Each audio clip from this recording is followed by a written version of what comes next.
Welcome back to the Relius Reviews. Today's review is focused on Blindspotting, episode 7, entitled Seannie Darko. And the official synopsis of Seannie Darko is Sean has a bad day, so the family goes bowling to try and cheer him up. Trish and Jackie figure out how to be their own bosses. Earl finally gets his burrito. I thought this episode to me pretty cool. We're one episode before the season 1 finale. Hopefully the show gets renewed for a second season. So here is my episode recap and my episode review.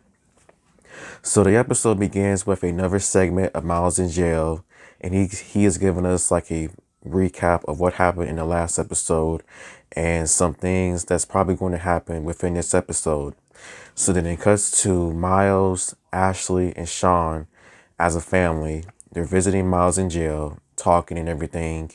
And everything seems to go good at first until one of the inmates decides to ruin it for everybody after he decides to slam on the glass panel while talking to a female visitor about his family and everything. So their visit gets cut short immediately. So then it cuts to the entire family and Janelle.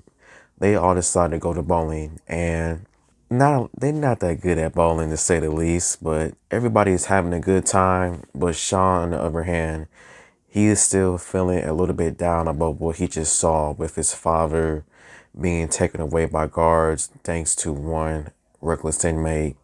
And he has, I would say, like a horrible night, not like a nightmare, but like a quick bad segment where he sees one of the officers that took Miles away basically bowling a couple of inmates down.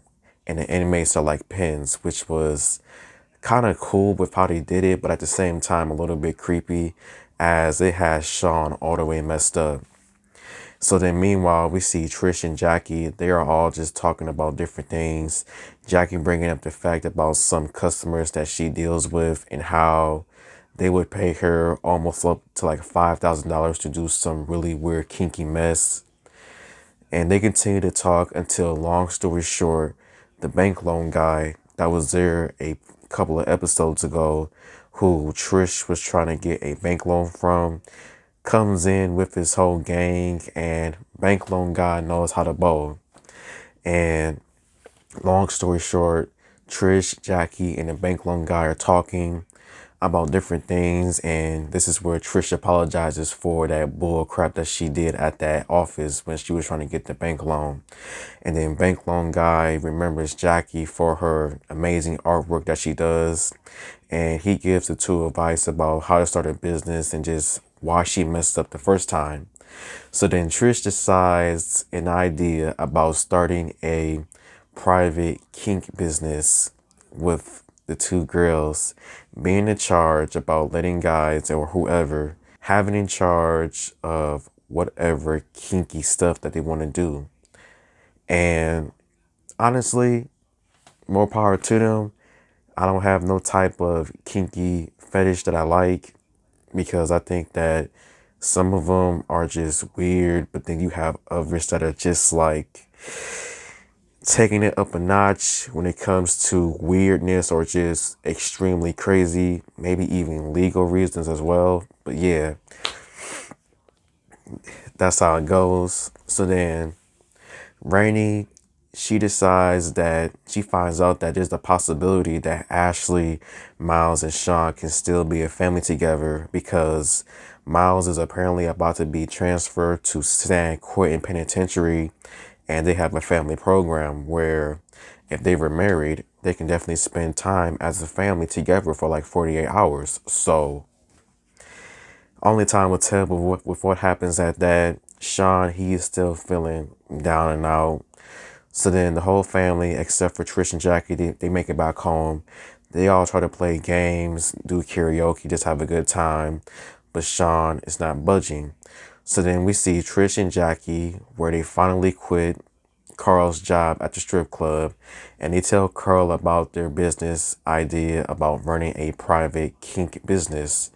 And Carl, he's interested, and then long story short, he's hired as security for the new business. So then meanwhile, back at the house, we just see the entire family just trying to have a good time. And then they all have a crazy good segment where the entire family, Janelle and Earl, they're all dancing to the wobble song where you wobble and everything. And Sean, he doesn't, of course, budge in until Earl, he decides to mess with Sean. And that's when Sean starts starts showing signs of being happy again, just having a good time. Sean decides to go to bed, and Ashley decides to sing a song to him. And then, long story short, we see Earl and Ashley. They're just talking about different things. Earl just talks about how, yeah, he may be out and everything, but at the same time, he is still not feeling all that too happy and excited because he's on probation. And the fact is that he has to wear this extremely long cord with his ankle monitor so that he won't go back to jail because he feels like he is still in jail with everything else. Basically, that is how the episode ends. I thought this episode was pretty cool in my opinion. Some of the things that I enjoyed about this episode would probably have to be, first and foremost, they do have like a small dedication to the rapper Shock G, who passed away this year back in April. And they decide to play a few of his songs when the bank loan guy comes in and starts bawling.